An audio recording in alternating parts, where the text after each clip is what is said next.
You know my new favorite term in American lexicon that I think we should adapt into football this season? Slay. 3 words. Don't know where that comes from, but I'm going to ignore it, and I'm going to keep going. Dani Sureck, Darren Urban, Mother. fully vested, doesn't have a laptop here. Darren Urban to distract him. No ADD from Darren Urban. You know, I take notes about what we talk about on this fine podcast. I don't know why that's so hard to understand. 3 words, path of totality. Do you know what that refers to? Because in less than a week, you will certainly know what that refers to. Less than a week, what's happening? Path Come on, guys. Final Four? It's all total solar eclipse these days. Oh. T-minus 6 days and counting, a Rainbows. total solar eclipse. And if you live like the city of Dallas, the city of Indianapolis, Cleveland, Buffalo, Niagara Falls, Not Maine, here. Eastern Canada, path of totality, 100% solar eclipse. And you won't see that again until 2044, 2045. But we're not going to see anything from here. 64% in the Phoenix metro area, from what I read. 64% solar eclipse. So are you going to get the special sunglasses to look at Midday the sun? Monday. Yeah, you need the special safety glasses. PSA over here. Okay. Safety first, Paul Blart. You got to get the safety glasses out there. Oh, can we start calling you Paul Blart? No, absolutely not. That's non-negotiable. That's a non-starter. That was excellent. I never thought to put that That with would Paul. be me leaving, okay? I do not answer to, I answer to virtually anything except Paul Blart. I'm just telling you that right now. Okay, sorry. And by the way, I now see that companies are jumping on. There's a donut company that is combining with a cookie company because of the whole, like, you know, moon in front of the sun thing. And they're like, they're putting the 2 products together. Whatever the company is that makes sun chips Yeah. is doing a special version they're coming out with. Moon pie. Yeah, Show of hands, who's had a moon pie before, right? They're I coming think out I with a had one a special long time ago. solar, it's a sun versus moon pie edition sort of thing. So everyone's jumping on this. It's all solar eclipse these days, Dani. Come So on. should we take a work-funded trip to Dallas to see the solar eclipse and do a podcast from Dallas? I mean, you know, Is come your on, dad Darren. going to put us up? Sure, he would. He's a big fan of the podcast. I've heard. By the way, the solar eclipse is so big.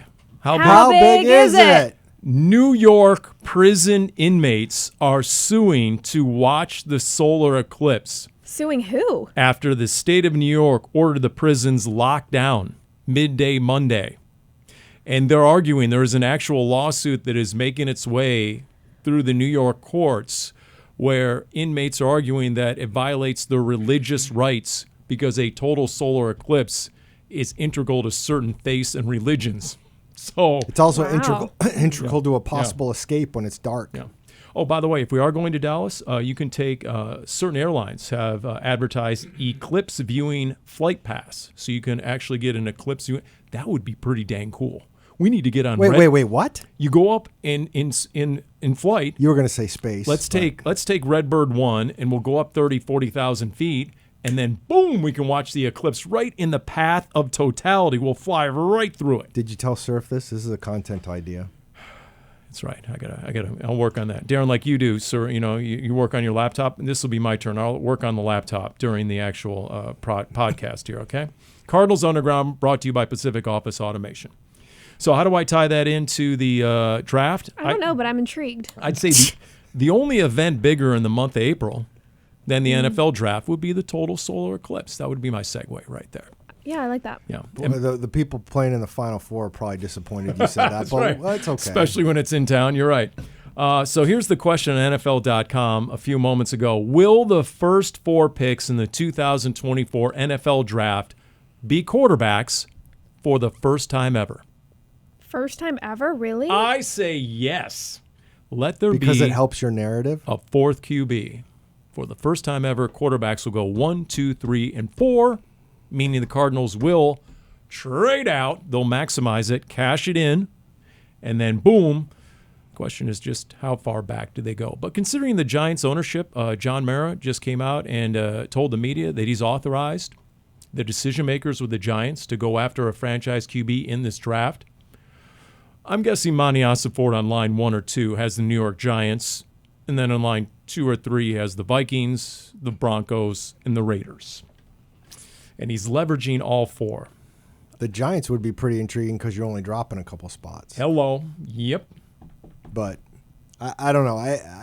This has been fun to talk about. I'm starting to lose my steam a little bit over. We still talked got a about month to go. all the options, the trade Well, back options. I just you can't. I had a couple people in the mailbag ask this week about like, is he going to do the trade before the draft, or why would he wait? And I'm like, why would you do it any more than when you're on the clock? Why would any team want to trade up until number 4 is on the clock, or 3, or whatever the trade might be? Because you got to know who's there and what you're trading for. I guess my only answer to try and to hash out that debate would be if you think perhaps like New England has come around to maybe trading away that pick, and you have competition.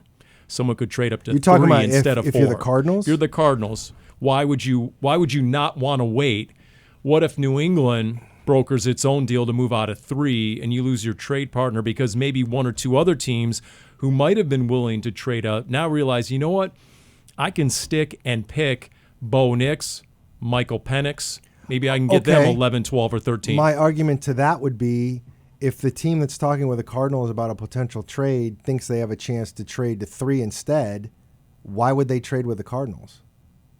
Well, it's the cost of doing business. What is New England asking? Maybe you get a better deal with the Cardinals. New England is asking for the moon pie. So there won't be a trade with New England.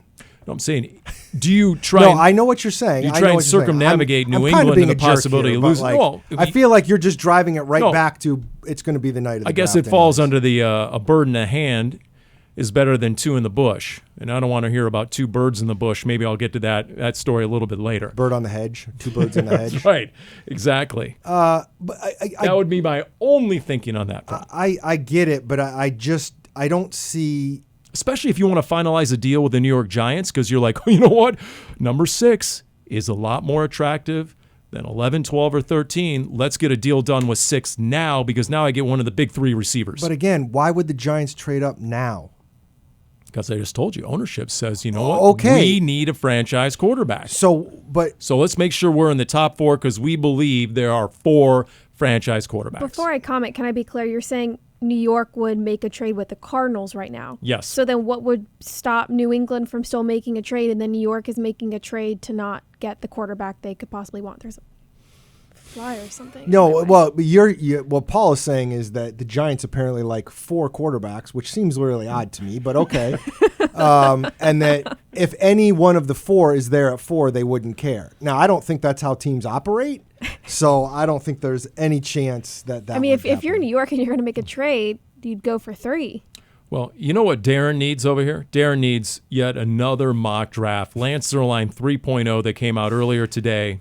Has the Cardinals, okay? I'm just going to, before you get going on this, because this is good stuff, I am going to say I don't need any more mock drafts because I'm addicted to the Pro Football Focus mock draft thing, and I've done like 30 of them. I did another one earlier today. Well, I'm just glad I made it through a weekend without you sending me mock drafts. Well, that's because I didn't drafts. send any to you, thank but you for I that. did do them. I did one. You know what? I did one yesterday where they traded down to 7. They still got Malik Neighbors, and they got like 6 of the Titans picks next year. It was pretty good. I take umbrage with that. It's like umbrage with what? With multiple draft simulators, whatever you want to call it. What is the software that you're engaging in? The whole thing. PFF mock draft simulator. Because it's sort of like the person in the office pool who submits like 17 office brackets, right? I mean, thou shalt only submit 1 for the March Madness office pool. I think they're different, right? I mean, I do think Darren is a bit excessive with the mock drafts. Well, there's got to be some. I will say it's helped me learn a lot of the names of the guys that are out there, even in the later rounds. So maybe I might recognize more of these guys. That's great. If you want to do them, that's great. I'm just glad that you didn't spam me all weekend or after 5 o'clock with all your mock drafts. I'm gonna obviously have to send more to you so you can enjoy those. See, there are several things in life nobody wants to hear about. Nobody wants to hear about your round of golf, shot for shot. Nobody wants to hear you tell that story. Nobody wants to hear about your March Madness bracket. They don't want to hear about your fantasy football team. And they most No, definitely, people want to hear about my fantasy football team. and they don't want to hear about what are the latest 17th iteration of your draft simulator results, Darren Urban. I'm just giving you some free advice. Is it your bracket? Didn't you pick one of the teams who's still in the I'm currently March losing Madness? to a 5-year-old. But didn't you pick UConn to win it all? I did, so I'm praying that UConn does finish the job, because that'll save me from the ignominy of finishing behind a 5-year-old in the office bracket pool. Envelope, please. Mock draft. Here we go. Mock draft 3.0. Lance Zerline says the Cardinals will trade number 4 to Minnesota, where the Vikings will draft J.J. McCarthy 4th overall. Cardinals will get 11 and 23. Not enough. I'm sorry, not That's enough. it? That's not all it enough. is? Where at number 11, the Cardinals pick Dallas Turner, the edge out of Alabama. Cardinals then repeat last year's strategy. Monty trades down, Monty trades up to number 16 with Seattle. Really? Doing business with the 12s and the stinking Seahawks? Okay. It is business. They come up to 16. They take Brian Thomas Jr., the receiver out of LSU, who has been attached to the Cardinals in a lot of mock drafts. And then at 27, they go for Kool-Aid McKinstry, the corner out of Alabama. But once again, in my opinion, there isn't enough there to go from 4 to 11 and 23. Where's the QB kicker? Where's the surcharge, the retainer? Where is it?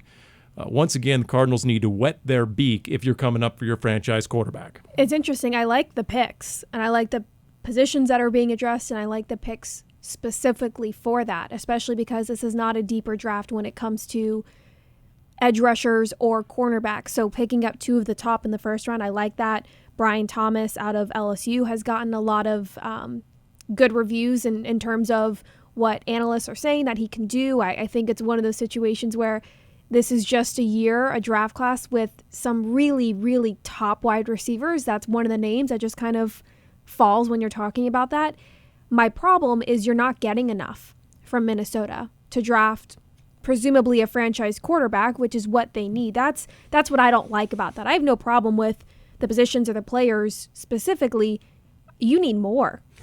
Do you guys like the idea of where the Cardinals are right now in terms of our job, where there's all these different ways it could go? Or would you rather be like, I don't know, Bears underground and talking about Caleb Williams constantly? I'm just curious. It's sort of like that quarterback competition / controversy. It gets us through August. This gets us through the offseason, Darren. So, yes, I welcome any and all conjecture and speculation. But in this instance, I think it's well-founded. I think the Cardinals are the pivot point of the draft. It feels that way. The Patriots it's really hard to see. I mean, obviously they need a quarterback. I'm not saying they don't need a quarterback. Just like the Vikings need a quarterback. I saw a tweet last week where it was saying if we knew if such things, the draft talk, if such things held true over the last 3 years or something like that, then he was saying that not Trey Lance, Mac Jones would have gone to the 49ers third because that was what everybody insisted what was going to happen. And then last year, Will Levis would have gone 4 to the Colts. That's right. So yeah, it's tough for me to sit here and say, yeah, this is all going to happen because we go through this every year, and then inevitably, and then we talk about, oh, that guy dropped. No, he never dropped. It's just that we had so much time to talk about it. I was going to say something much worse. You sure were. We have so much time to talk about it, and everybody has so much time to talk about it. It's just, when I think of Monty talking about the mock drafts, you talk about how I have gone overboard on mock drafts. Yes. The simulator. Yes. That's probably true.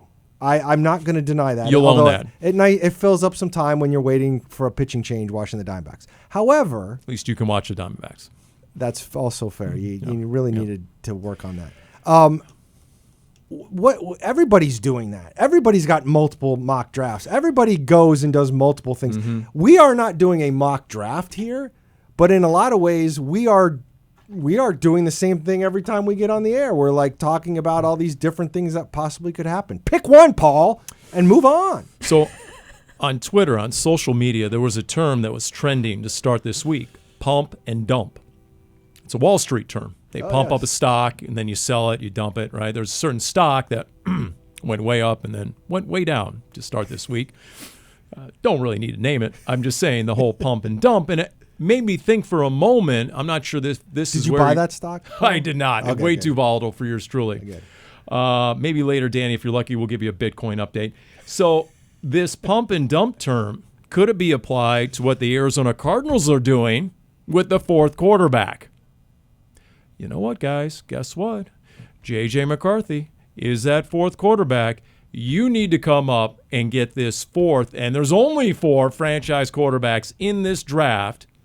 And if Caleb Williams is going 1 and Jaden Daniels and Drake May 2 or 3, J.J. McCarthy is quarterback number 4. We're sitting number 4. The top 3 all need quarterback. You know what? If I'm Monty Ossenfort and company, pump and dump. You're going to your point, you're going to pump up all these other quarterbacks that these teams desperately need in this draft. Because remember, next year's draft stinks in terms of quarterback. Allegedly. So, to me, that's another reason why I think New England will indeed go quarterback. Because, yes, they could ride Jacoby Brissett for a year. First year under Gerard Mayo and the head coach and that whole thing. But are you really going to get your franchise quarterback next year when none may exist?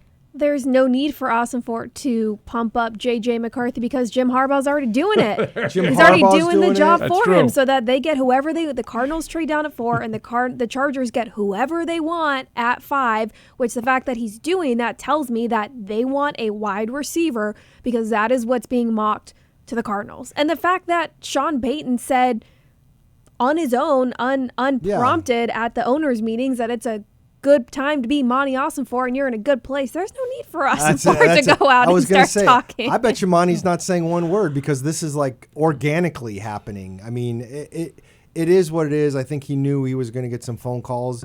But if I'm the Cardinals, you stay silent. Not let everybody know what you're doing. Let them come to you. And let them come to you. Like, if you're the Giants owner coming out and saying, I want a franchise quarterback, if I'm Monty Ossenfort, I'm like high-fiving the TV when I see that. Well, and if you missed it, I'm looking at these comments from Jim Harbaugh at the league meetings. You were there, Darren, and during the AFC breakfast media session, Jim Harbaugh said, among other things about J.J. McCarthy, I think he's the best quarterback in the draft. That's a ding. He comes out, he says, and he said, a killer comes out when adversity hits in a game, talking about the demeanor of J.J. McCarthy as his former coach. He said, that was the best I've ever seen a quarterback perform at a pro day, the best throwing day I've ever seen. And then he offered, unsolicited, that numerous GMs and head coaches have come up to him over the league meetings and said, hey, great job, Jim, developing J.J. McCarthy. You should have gone up to him, Darren, and said, then you draft him. So, yeah, and here was the Herbert kicker. Would get a lot on the market, wouldn't he? And then to wrap it up, he said, he plays quarterback the best of all the quarterbacks, end quote. Meaning some might have better measurables, but the best quarterback if he is would have J.J. said McCarthy. He plays quarterback better than all the other wide receivers, then okay. I will say that. And then you had Tom Pelissero, remember, reporting that J.J. McCarthy, based on all the other executives, they think that's where Adam Peters is leaning at number 2 overall. We had this discussion last week. I I feel like, for all I know, Jim Harbaugh is trying to make sure that Sean Payton trades up with him, although the Broncos and Chargers aren't going to make a trade, but to get whomever. Lance Zierlein has the Cardinals trading with the Seahawks at 16. That's true. But so I guess my point is that I'm preparing myself to trade out in number 4. I'm preparing myself for Marvin Harrison Jr. to go somewhere else, if indeed that's where you've landed. As a member of the Red Sea, and you're thinking Marvin Harrison Jr., I am mentally prepared right now for the Cardinals to trade out. But you have to be mentally prepared because you're going to be standing up there, keister, blowing in the wind when at the draft party. At the draft party when you got nothing to say for like another 45 minutes. It happened 2 years ago when they came in my ear and they said, oh, we just traded Hollywood Brown. So it happened 2 years ago on stage in the moment. Craig and I were live on air on our live stream. We're like, Yes, what on indeed. earth? Yep. It's an interesting discussion point of what's happening in those discussions behind closed doors in the war room. We know that Ossenfort wants to build a roster through the draft. So picks are crucial. The Cardinals have plenty of draft capital, 11 picks this year, to get that done.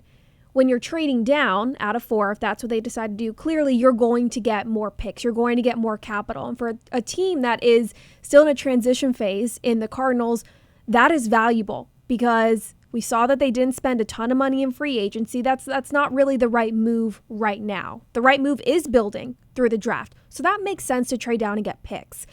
At what point, though, if any of these top receivers are going to be even a fraction of productive and generational, as some of them are being described as, is it worth it to stay at 4 and take one of these receivers, then get more draft capital? It's important to build your team and be well-rounded. Absolutely. If somebody like Marvin Harrison Jr. is going to be as good as he is projected to be, isn't that worth staying there so that you have a long-term threat for your quarterback, for your offense? And I know that when it comes to building in the trenches on the offensive or defensive line, those are incredibly important, right? You have to give your quarterback time and protection so he can throw to one of his receivers. Near the end of last season, though, we saw how ugly things could get if Kyler Murray did not have somebody he could throw the ball to. So I'm just curious what will be the final outcome, because I would assume that's what the discussion is you're debating between getting more draft capital for a team that is desperately still transitioning and has a lot of holes to fill, or are one of these players so good and so worth it that we're going to stay at 4 and we're not going to get some extra picks. We'll make do with what we have, or maybe make a trade later on because one of these players is too good to pass up. See, I'm sure there's those discussions going on, but my guess, judging by how Monty has talked to us in the past, is that there is nothing that is going to make that choice concrete until they're on the clock. Monty says every time, we're always going to listen. Now, maybe they decide player X, any of those receivers, are generational to the point where we want to take one of those at 4. You would still, argument's sake, let's say Marvin Harrison or Rome Odunze, but we'll say Harrison for this argument. Marvin Harrison is generational, and you believe he's generational, and you have every intention of taking him. And then for whatever reason, Drake May is the 4th quarterback, and somebody, holy crap, Drake May's still available at 4. And then they go and Ricky Williams your butt in terms of an offer, and you're getting basically an entire draft for that one pick. The plan was to take Marvin Harrison, but things change, and that's why I go back to what Paul was saying about making the trade ahead of time. You cannot make that trade ahead of time. You have to wait. You won't get, in my opinion, you will not get a better deal than the one that will be facing you when that pick comes up. I don't see how anybody offers you better than that. Now, you have to have the right circumstances for that to come up. And if you're sold on one of those players, I saw another, tape breaker downer guy. I don't want to call him a scout because he don't work for a team, but basically was saying like those 3 receivers at the top, Odunze, Neighbors, and Marvin Harrison, this is a deep receiver class, but there is a considerable gap between those 3 guys and then everybody else. So you're going to be able to get a good receiver if you wait, but are they going to be on the same level as maybe one of those other 3? And I think that's some of the decision that has to go into this. Trey Lance, right? The Trey Lance deal involved 3 first-round picks. And I believe it was with the Bears back in the day. Then the Niners come up and trade with the Bears, if memory serves. Sounds forget who, or maybe it was Washington. I forget who it was exactly. But the Niners blew the doors off that team, and they made a trade before the draft. So to your point, yes, you'd rather wait till you're on the clock. Dolphins. You're right, Dolphins. But if the offer is so outstanding, and that's what it would take. For example, a lot of people made the point that Sean Payton, in his 2+ decades in the league, has a track record of coming up for a player that he covets. Yes. So you could have something in the works with Sean Payton, but also to your point, does he love all 4 quarterbacks? Probably not. So if his guy is there at 4, And then all of a sudden, boom, okay, the deal is consummated. The deal is done. Something that might have been discussed, and then all of a sudden, all right, that guy is there. We're on the clock at 4. Sean Payton, it's your move. Okay, yep, pull the trigger. The other thing, when I think of like the Broncos, and again, this is all total speculation, but this is what we do this time of year. It's total speculation. Obviously, he was talking about how great it is to be Monty and talking about how good some of these quarterbacks are. What if Sean Payton is thinking the whole time, like, I'm going to make sure that all these 4 quarterbacks get talked up and taken in those first 4 picks, and then Bo Nix, who's really the guy I like the most anyways, is just going to be sitting there at 12 because everybody's going to be over here and we're going to do this misdirection, and then I'll just wait and get my guy that I actually really want anyways. And look, here's the thing with Denver in particular is they don't have a lot of assets right now. If you're going to get future first-round picks out of Denver, it's going to be in 25. It's going to be in 26. Is Monty willing to wait? Wouldn't you rather do a deal with Minnesota, who has 2 first-round picks in this year's draft? Maybe the Raiders. There's a lot of talk about the Raiders being a sleeper. Do you realize I did not know this? Picking? Raiders are picking 13th. 13, okay. Well, the Raiders, ever since they installed Antonio Pierce as what was then the interim head coach, had the number 1 scoring defense from that point, week 9, through the end of the season. So, and then they just added Christian Wilkins.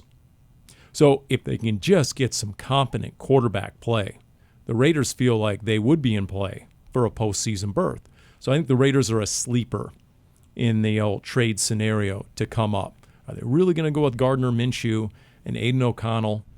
Just like, is Denver really going with Jared Stidham? I think it's a resounding no.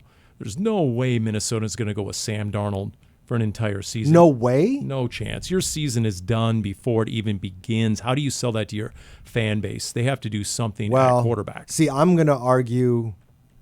I mean, sometimes you got to look. Now, if you want to wait for Michael Penix at number 11 or Bo Nix, okay. Well, here's Michael the other Penix went out there and killed it in his pro day for whatever that's worth. Ran a sub 4.6, arm talent galore. If Sam Darnold is as bad as you are, as bad as you're saying, not as bad as you are, that Hello. came out totally wrong. Sorry about that. Freudian slip. Yeah, really. Why wouldn't Minnesota just stick at 11-23, get 2 young players at other positions, and then hopefully Sam Darnold is so bad you lose and you're at the top of the draft next year? Yeah. You could. You sure your ownership wants to go through that? You sure the head coach wants to go through that? Does the head coach survive that?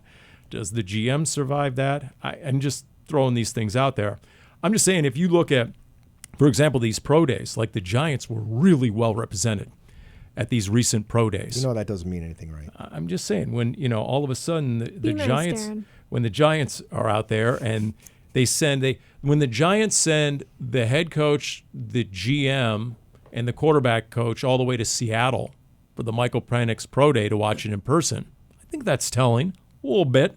The Giants would go out there for that. They would have a huge contingent.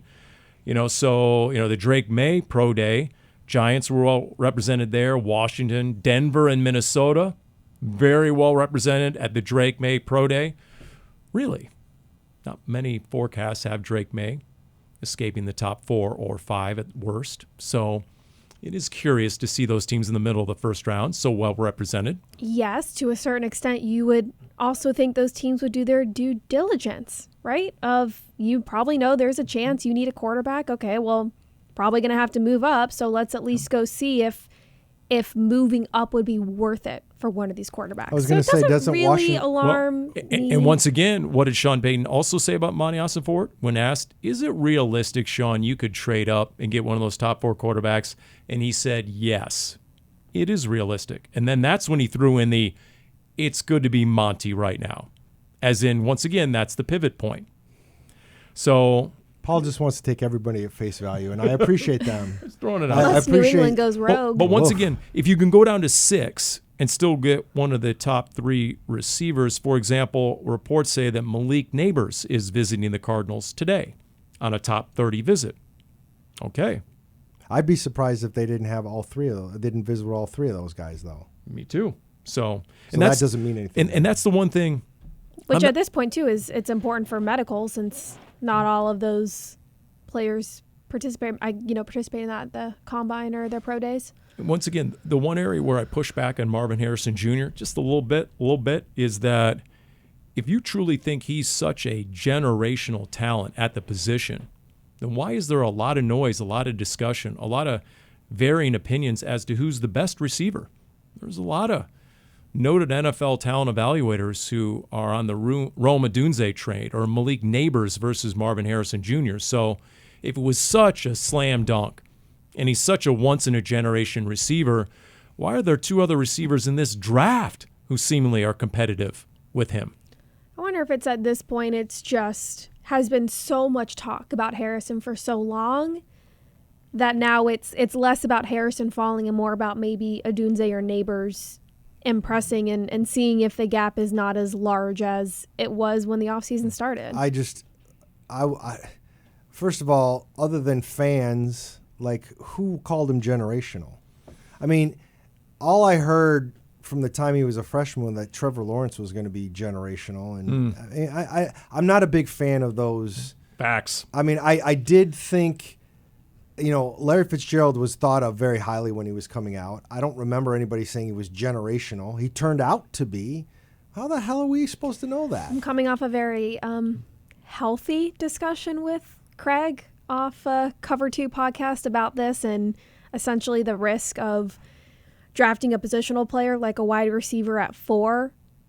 And I think we were on the same page at the end of the day, but pretty much people want to say generational, and that makes people feel some type of way because a wide receiver is a sexy pick. That's a pick where you can easily see the numbers and you can see the tangibles. A quarterback, yes, but that's more of a realistic thought of someone you would take 4 overall, or maybe a pass rusher, an offensive lineman. Those are more of the positions that are taken 4th overall. And Craig's argument was, well, look where Justin Jefferson was drafted, middle, bottom of the first round, and look how good he is and all of these receivers, and you don't really need to take one at 4.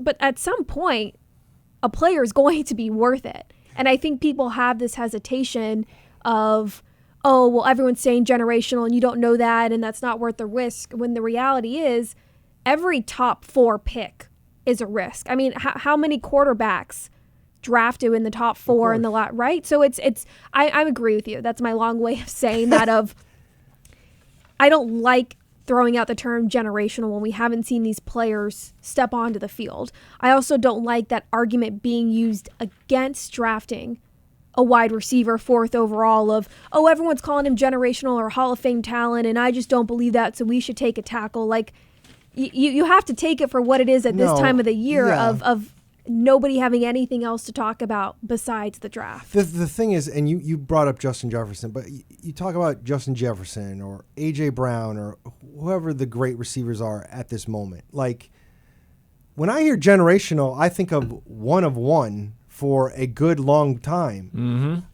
Mm-hmm. Justin Jefferson's pretty awesome. I don't know if I'm going to say he's one of one. Agreed.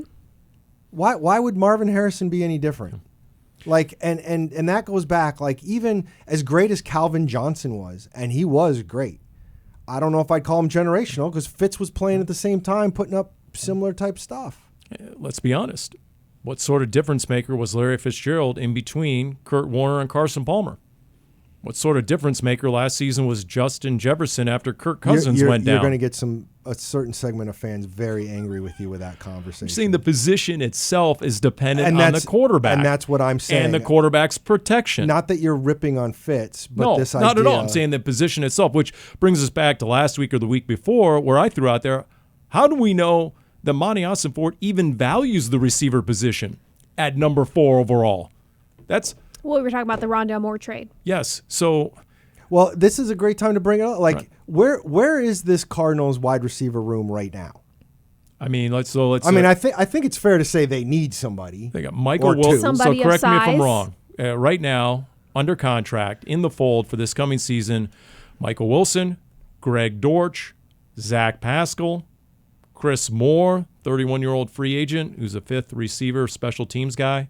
So, yes, like if you look at the Lance Zierlein mock 3.0 that we just went through, reverse engineer it, it's not a fluke the Cardinals ended up with a starting receiver, a starting corner, and a starting edge player.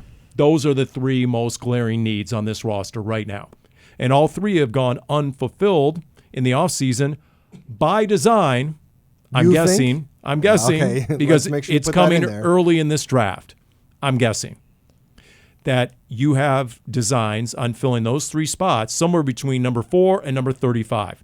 Now, could a starting corner, be nabbed at 35? Absolutely. I think it's deep enough. You could get someone at 35. You could even theoretically get that receiver at 35.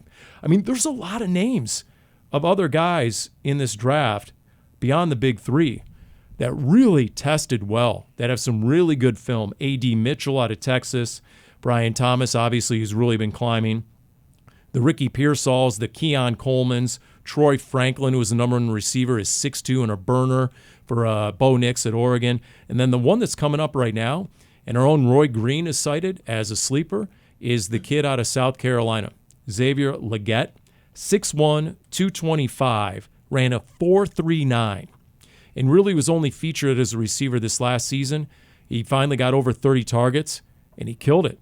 Apparently, if you look at his film, he's a natural pass catcher. He's got a body like DJ Moore or a Deebo Samuel. He's a burner. So I could definitely see the Cardinals getting a receiver at 27 or 35 and going corner and edge before that. It is interesting. Corner, I feel like there can be some guys, depending on the run. Edge is the one that's really, I mean, there's a handful of edges that have been talked about in the first round. But like Dallas Turner, Jared Verse, Verse and Latu. Chop Robinson. Latu from UCLA. But like the question becomes like, who is there some? And again, right now we're doing this without any trades. None of them feel like they would go 4, but are they going to be there at 27? You know? Correct. And maybe they will and maybe they won't. I don't know. So if you do business with Minnesota, Denver, or Vegas, 11, 12, and 13, you figure you theoretically could get one of those edge players right there. I think if you're going to end up in that realm, it would, depending on, of course, how the board falls. I mean, something crazy could happen and one of these 3 receivers could end up down at 11. I think that Lance Zierlein mock draft 3.0 would be what I would feel most comfortable with, looking at what you need, the quality of those players, and how deep those positions are of addressing an edge rusher and a cornerback, and then you still get a good receiver who could be one of your starters. All right, here's my question. Here's a good question to Non, to the two of you. What would be a bigger surprise to you? One of the top 3 receivers falling out of the top 10, or quarterbacks going 1, 2, 3, 4? Oh, the receivers falling out.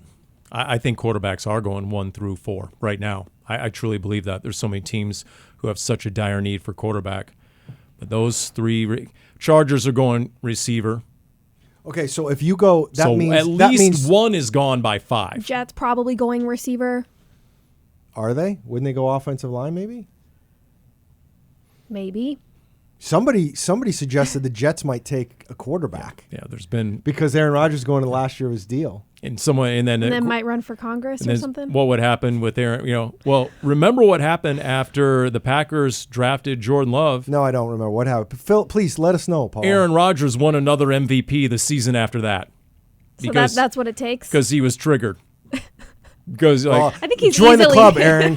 You've triggered all of us for 2 years. I think he's easily triggered. So, yeah, if the Jets want to get the most out of Aaron Rodgers, take a quarterback late first round. That's my suggestion to the Jets right now. If you want to maximize Aaron Rodgers. So I feel like I'd be more surprised if all 3 receivers fell out of the top 10. I'm not saying all 3. I was saying one of the 3 fell out of the top 10. One of the 3? Yeah, I don't think all of them would fall out. I'm saying. I think there's a very slim chance that could happen. So we're saying if quarterbacks go 1 through 4, you're saying then all 3 of those receivers go in the next 6 picks. Yes, that would be my expectation. Just based on just position players in the draft, there's a lot of talent evaluators who contend those are the top 3 position players beyond quarterback in this draft, period. Because it doesn't have a generational edge rusher, corner. There's no Sauce Gardner. He keeps going to generational when no we've already Myles debunked Garrett. We don't like that word, Paul. There's none of that. Those players don't exist in this draft at those positions. This is a receiver-rich draft. That and offensive line. Look, Cardinals could get that offensive tackle, franchise offensive tackle at 35. You could make the argument, though, because it's so deep in wide receiver, maybe those receivers do drop because all the teams are like, we need to get these other guys first because we can get receivers later. Yep, and I think the Cardinals might fall into that. You know what? We need to get an edge. We need to get a corner before receiver because there's select few edge players and corners in this draft. There's a ton of receivers. We can wait and draft that position later. I am all for taking a long time offensive tackle. My question to you is, if you've got Paris Johnson Jr. on the right side, you just gave a good amount of money to Jonah Williams to sign in free agency, presumably on the left. Those could possibly change.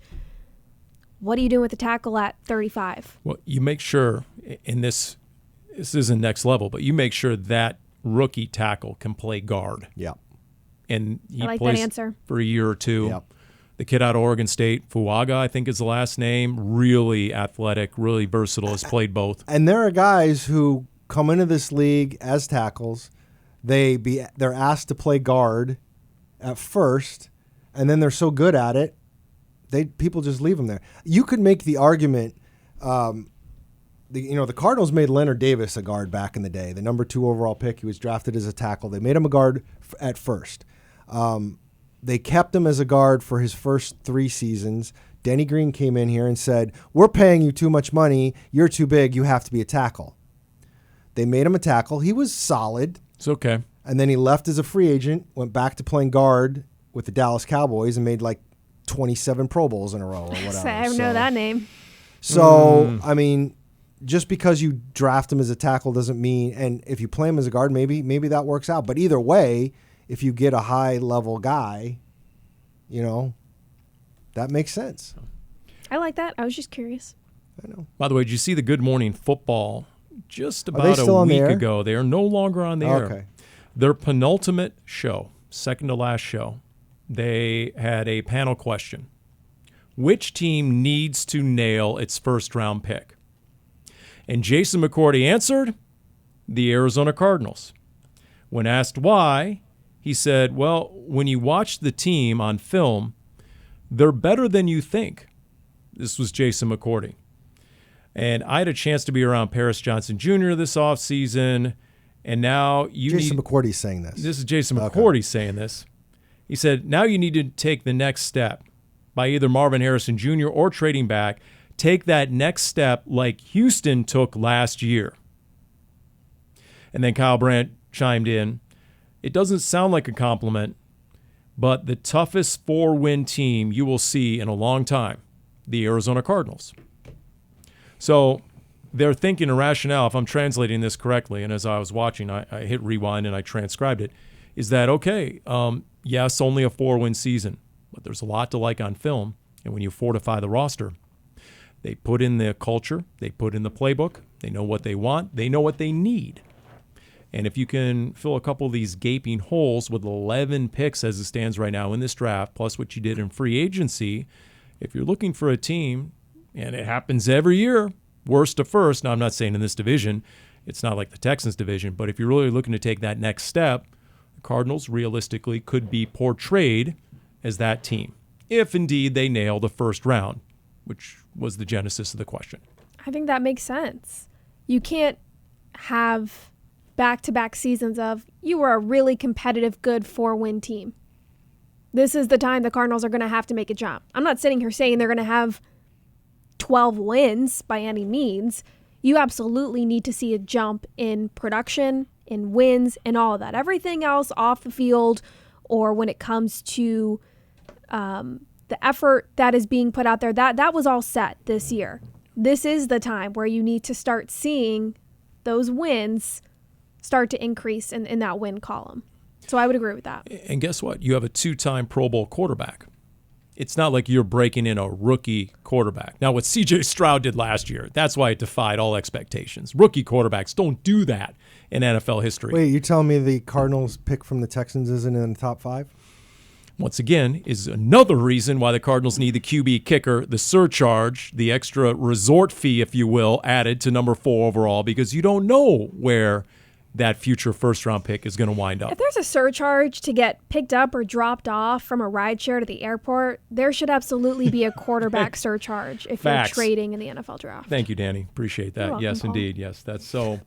So once again, you have the rest of the roster that you're filling in, but don't forget, you now have the full season, the services of a Kyler Murray, knock on wood, and you have a full off season that he didn't have last year to get that chemistry going with his receivers, which we can all admit in hindsight was lacking at times, and finally came to fruition in those last 2 or 3 games. And so, okay, I mean, you saw Kyler Murray with the ability to bring a team back and get a last-second win against Atlanta at home. You saw what he did in the comeback on the road at Philadelphia. He's a proven entity in the NFL. It's not like your quarterback is an unknown. So if you can fill in the lesser positions on any roster behind the quarterback, then guess what? You go into every game virtually with a chance to win. And that, to me, is what's so intriguing about the 2024 season. If indeed you're able to nail the draft and get some of these plug-and-play rookies, which is always dicey. A rookie, doesn't matter how talented they are. Look at DJ Humphries, right? Yeah. Didn't play the entirety of his first season. You can go back through Cardinals history, and there were solid first-round picks who weren't necessarily reliable their first year. Michael Floyd. Didn't get much out of Michael Floyd his first year as a receiver. He had all the measurables. He had all the experience at Notre Dame. He ended up having a couple of good seasons later, but that rookie season wasn't much to speak of. Although they weren't a very good team his rookie season either. No. So with like 5 starting quarterbacks or whatever it was that year. Because at receiver and at corner in particular, you're counting on someone coming in and being the leader, the best player in that room from day one, arguably. Sean Murphy-Bunting might have something to say about that in the corner room. But, I mean, if you're going after a Terrion Arnold or a Quinion Mitchell, and it's going to be around 10 or 11 or 12 in this draft, yeah, that guy's cornerback 1, I think, from day one, to me. How many cornerbacks do you think if they get one good one, is that good enough for you? Or you got to get one in the first round and then one in free agency. I don't know why that was so funny. I just think you're like, is that good enough for you? I want to know Paul's opinion. He's cross-examining me. That's cool. I can take it. No, right. I wasn't mean to be an attack. He might be badgering the witness a little bit. It's not like I called him Paul Blart or anything. That's right. That's it. Those are fighting words. So yes, that's where. I mean, am I missing any other position?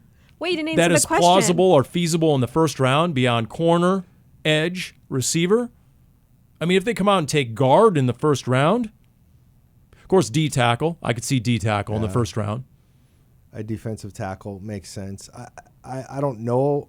I wouldn't be shocked if they found a guard or a center that's really good. A guy that could maybe play both, and you could decide if you want to put Froholt at center or guard. I mean, if you gave me Zach Frazier, the West Virginia center at number 35, right? You're just trying to pump up Wolf. Just give me Wolf. Wolf is so clueless about his own alma mater. He's all over Graham Barton. I mean, who takes offensive linemen out of Duke? Come on. Let's go for the 4-time high school heavyweight state wrestling champ and 4-year starter at West Virginia, Zach Frazier. What was your answer to Darren's question about how many cornerbacks will please you in the draft, essentially? I'd say there's this might be a bit liberal. I think there's a half dozen round 1 worthy corners in this draft. Okay, no, I guess where I was going with that was if they draft one in the first round, how many more do they need to draft? Are you? Can they? I'm good. You can get a veteran after the draft. There's still veterans out on the street. Fill that room. You got a round 1 corner. Sean Murphy-Bunting. What if you get like a third round and Garrett Williams, and then add one more, so you have 4 legit. What corners? if you have a third round corner? And that's the first corner you take in the draft? Well, then you have to go out and spend some money in free agency, I think, to get a legit cornerback. Spend some money 1 on or 2. Those guys aren't out there anymore. Are there a couple of decent big names still out there waiting for a big payday? I'd have to look. So that's that would be my thinking on that. Or guess what? You're going with a lot of zone coverage this year. That's what you're doing. So it's going to be fascinating. Okay, what else did we want to cover? State Farm Stadium is going to be a host of the Final Four. Darren Urban, big basketball hoopsaholic. Darren Urban, are you going? No. No? No. I mean, I don't.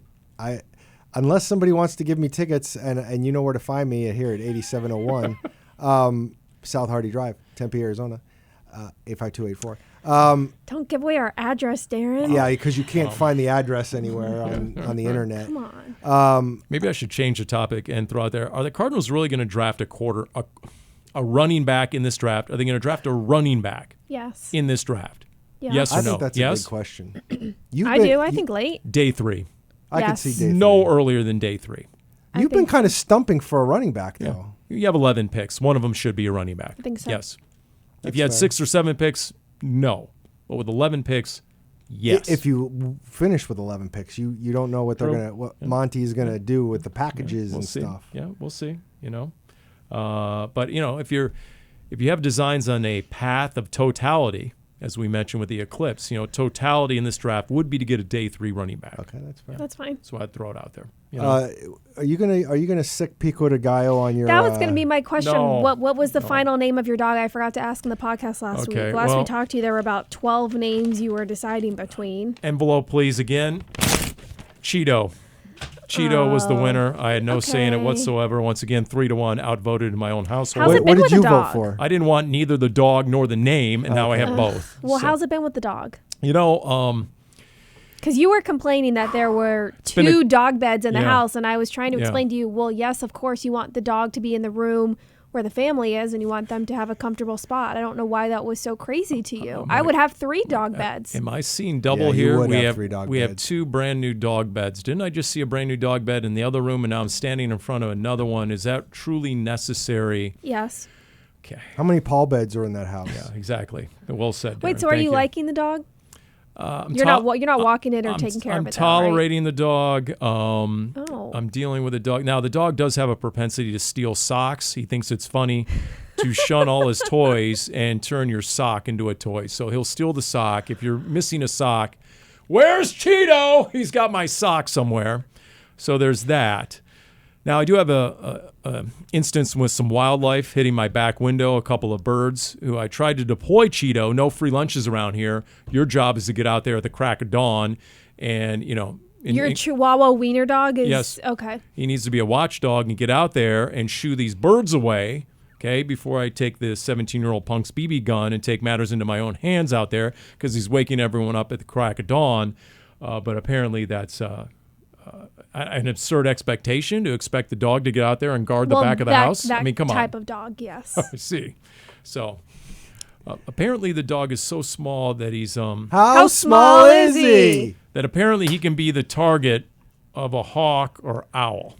Yeah, you have to Oh, be careful. So you just can't. And you live in those you- outer reaches of the valley. You know they make collars or like harnesses that you put on the dog in the backyard that have spikes on them so that animals don't I mean, want Wait a to minute, I come think pick I them saw up. that dog in some post-apocalyptic movie.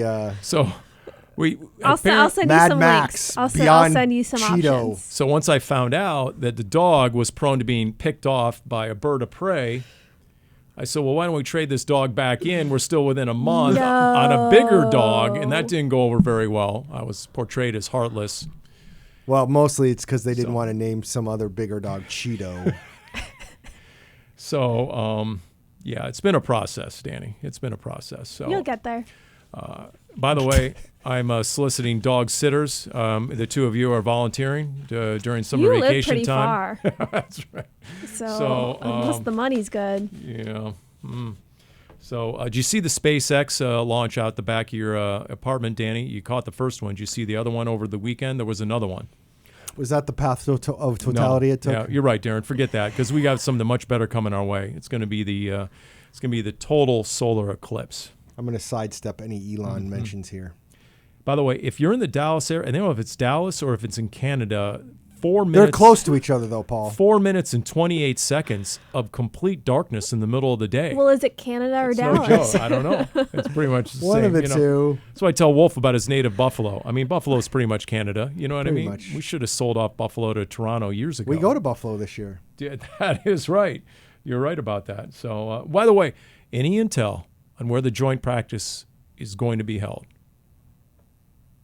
See, you guys know. Guys know. I just got the Susanna Hoff side eye. I don't know. I'm always the last one to know these things. I know that you two are in the know, and you're just not letting it be known. I don't know. I don't know what you're talking about, Paul. I'm going to have to wrap up this edition of Cardinals Underground so I can figure out where the joint practice is going to be held. And that'll do it. All brought to you by Pacific Office Automation.